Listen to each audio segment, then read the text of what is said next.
Hola, buenos días, buenas tardes, buenas noches.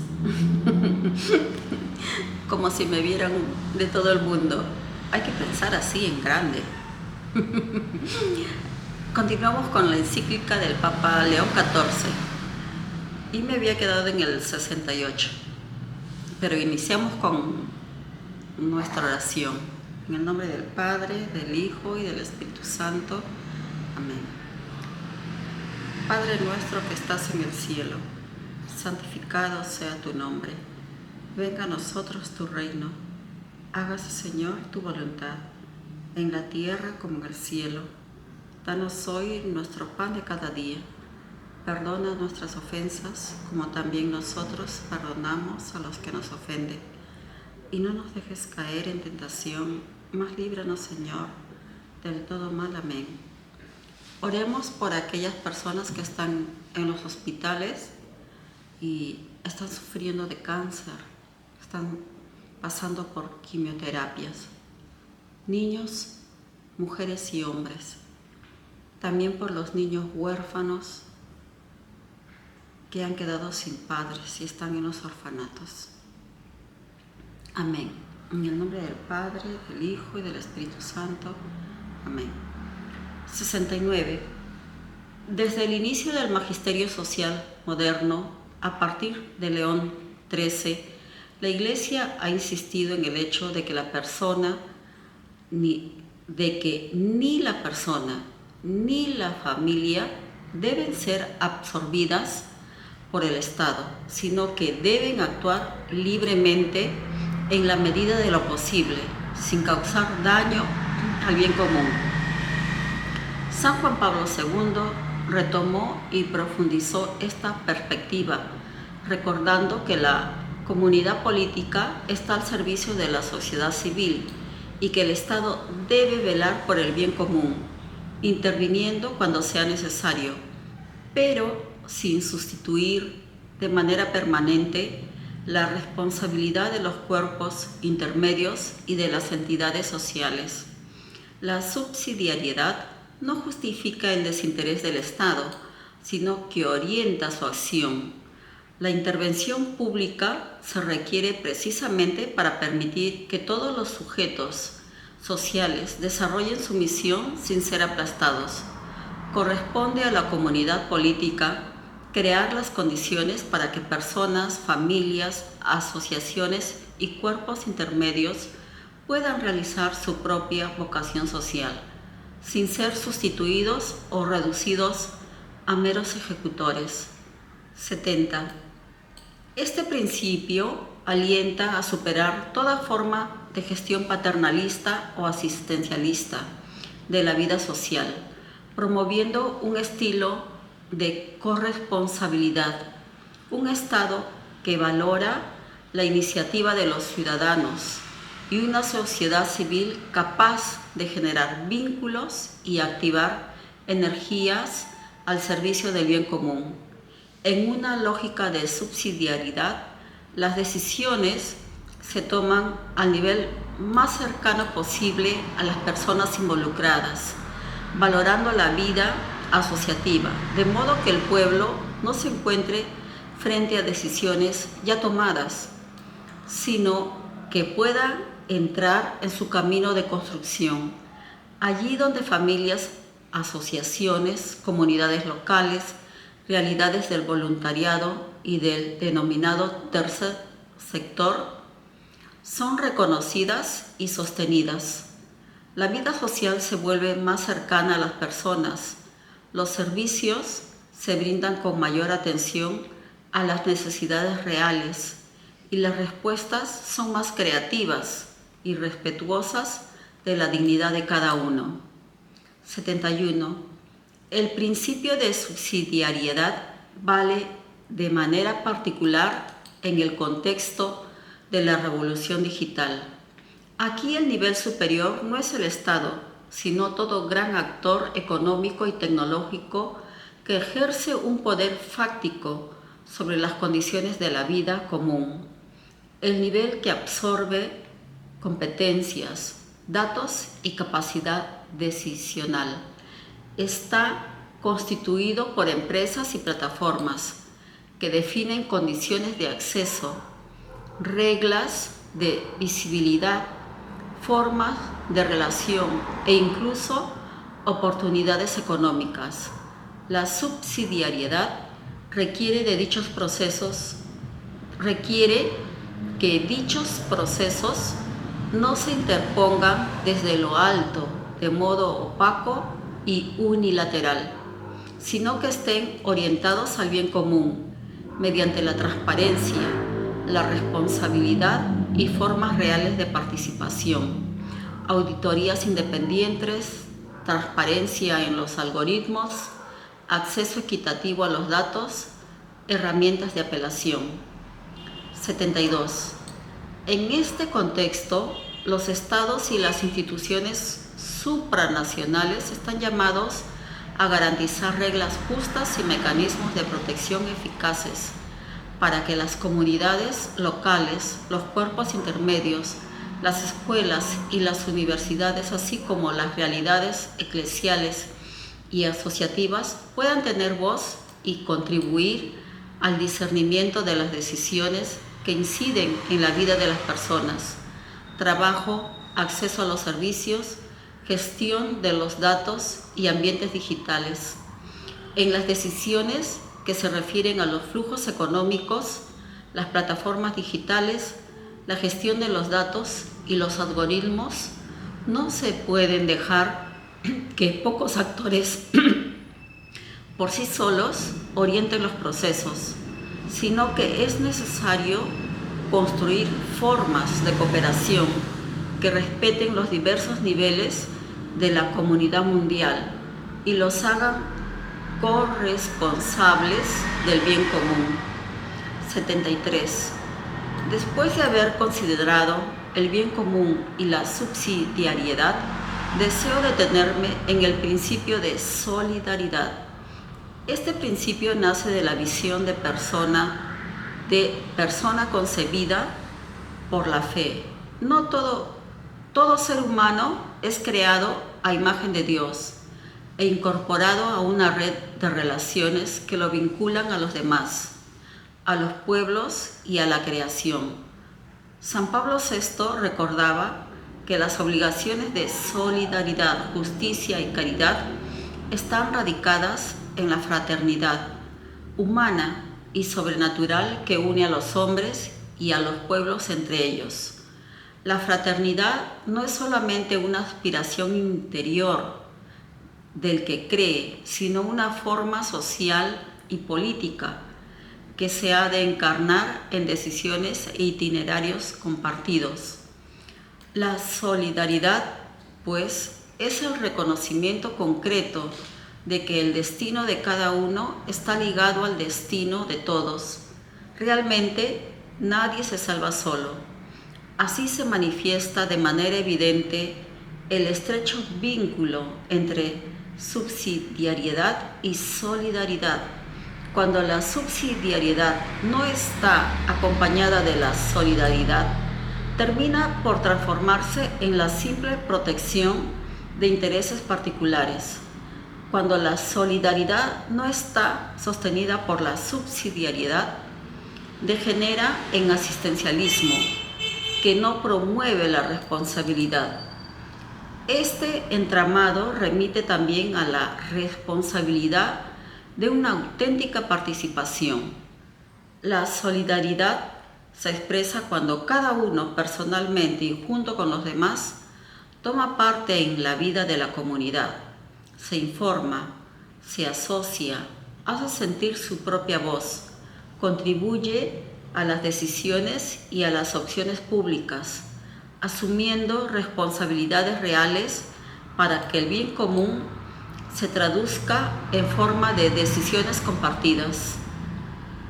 74. En muchos ámbitos experimentamos ya una especie de solidaridad de hecho. Nuestras vidas están entrelazadas. Las economías y las comunicaciones globales hacen que aquello que sucede en un lugar produzca efectos lejanos, y las redes digitales unen en tiempo real a personas y comunidades de todas partes del mundo. Sin embargo, esta trama de relaciones no es aún solidaridad en sentido pleno, sino se convierte en una decisión consciente. La fe nos invita a leer esta realidad como una llamada. No somos simplemente vecinos unos de otros, sino que estamos confiados los unos a los otros, para que cada uno se haga cargo, en la medida de lo posible, de la vida y de las heridas del hermano y de la hermana. La solidaridad nace precisamente cuando decidimos no permanecer indiferentes frente a aquello que le sucede a nuestro prójimo y transformamos vínculos inevitables, económicos, culturales y tecnológicos, en itinerarios de intercambio, de cooperación y de cuidado mutuo, aprendiendo a pensar y actuar en términos de comunidad. 75. El magisterio social ha insistido en el hecho de que la solidaridad es al mismo tiempo un principio y una virtud. En cuanto principio, expresa el orden objetivo de las relaciones entre personas, grupos y pueblos, y alude a la conciencia de una interdependencia, por lo que el bien de cada uno pasa a través del bien de los demás. En cuanto a virtud, requiere en cambio una determinación firme y perseverante de trabajar por el bien común con una atención particular a los más débiles. El Papa Francisco ha recordado que la solidaridad es un modo de hacer historia que construye pueblos y no simples masas de individuos.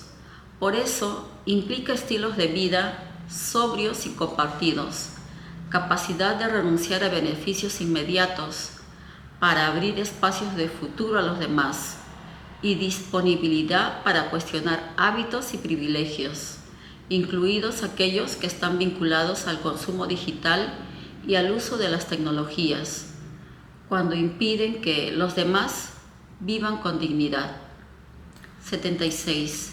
En un mundo marcado por relaciones cada vez más estrechas entre personas, comunidades y naciones, la solidaridad asume también una dimensión global.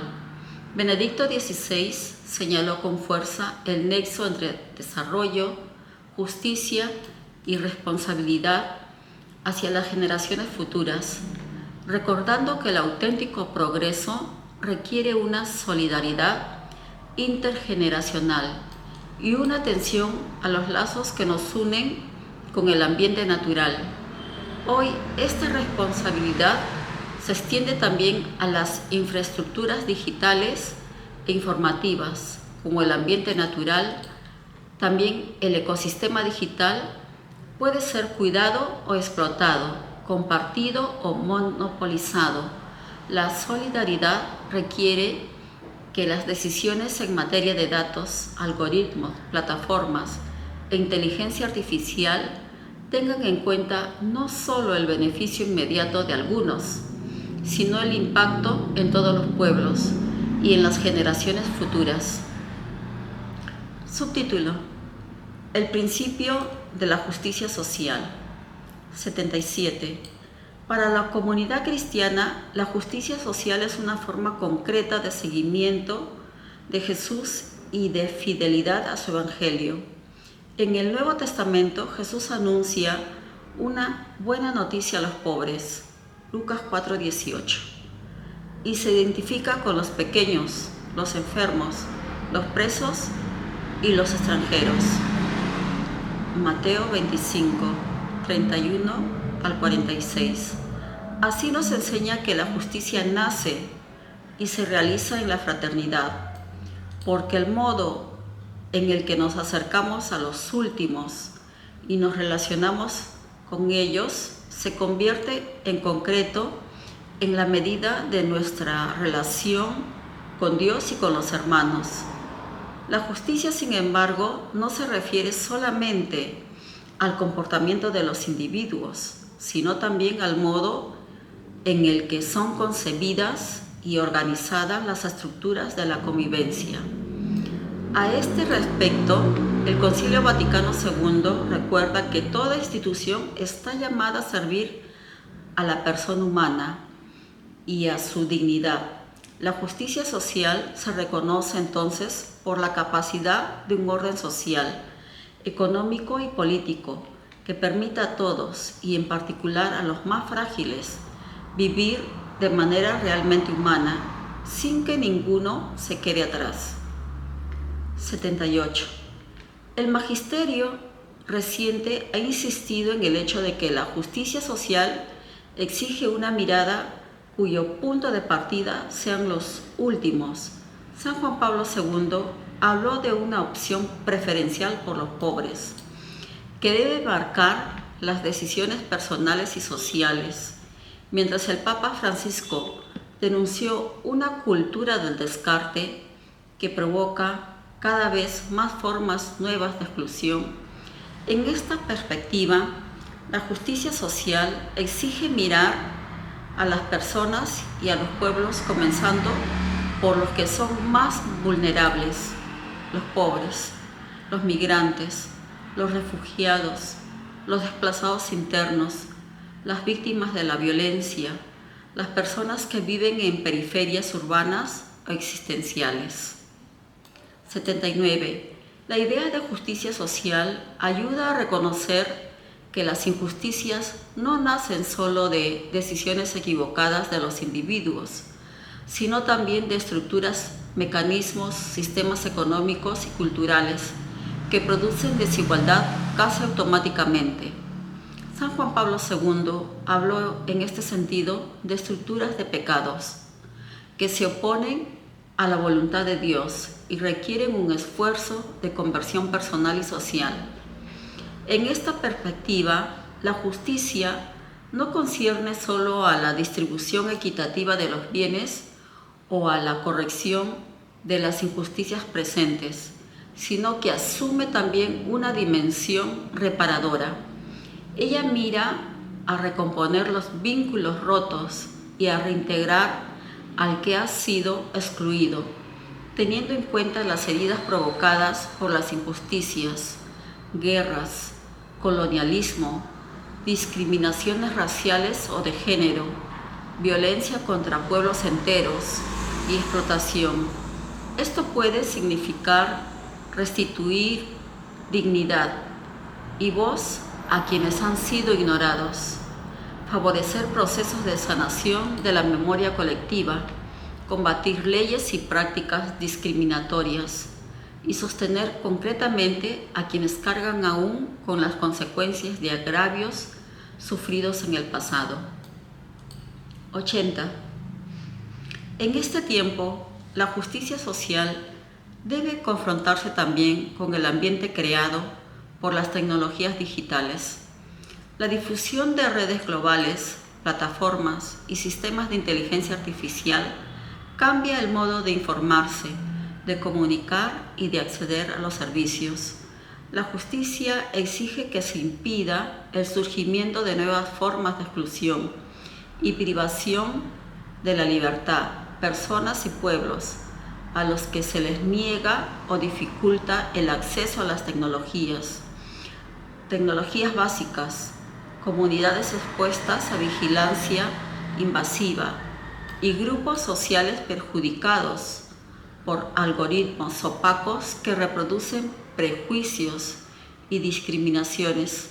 Un orden social justo en la era digital es aquel que garantiza a todos un acceso igualitario a las oportunidades, protege a los más pequeños y a los más frágiles, se opone al odio y a la desinformación y somete a control público el uso de los datos y de las tecnologías, de modo que el criterio no sea solo el beneficio, sino la dignidad de cada persona y el bien de los pueblos.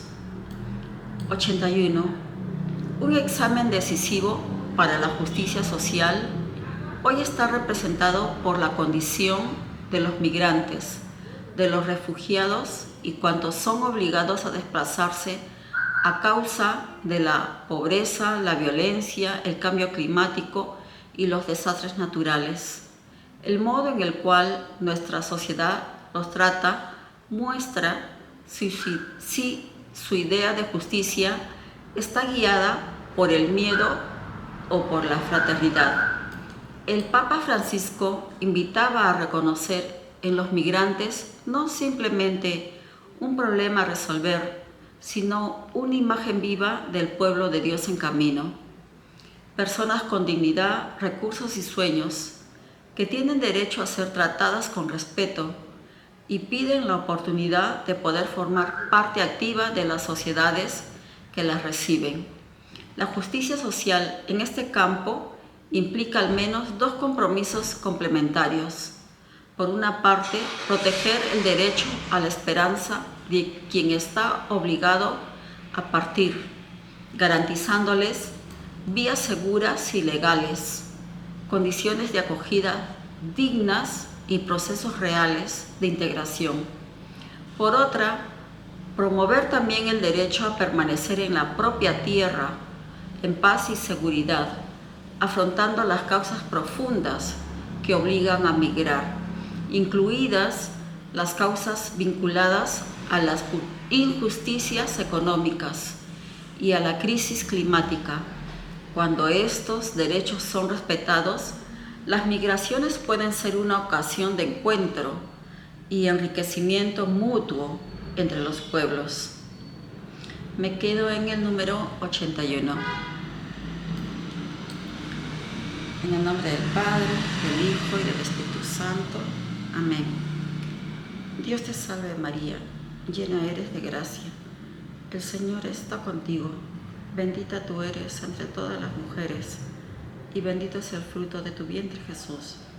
Santa María, Madre de Dios, ruega por nosotros los pecadores, ahora y en la hora de nuestra muerte. Amén. Santa Rosita de Lima, ruega por nosotros. San Martín de Porres, ruega por nosotros. San Pío de Pietrelcina, ruega por nosotros. San Juan Macías, ruega por nosotros. En el nombre del Padre, del Hijo y del Espíritu Santo. Amén.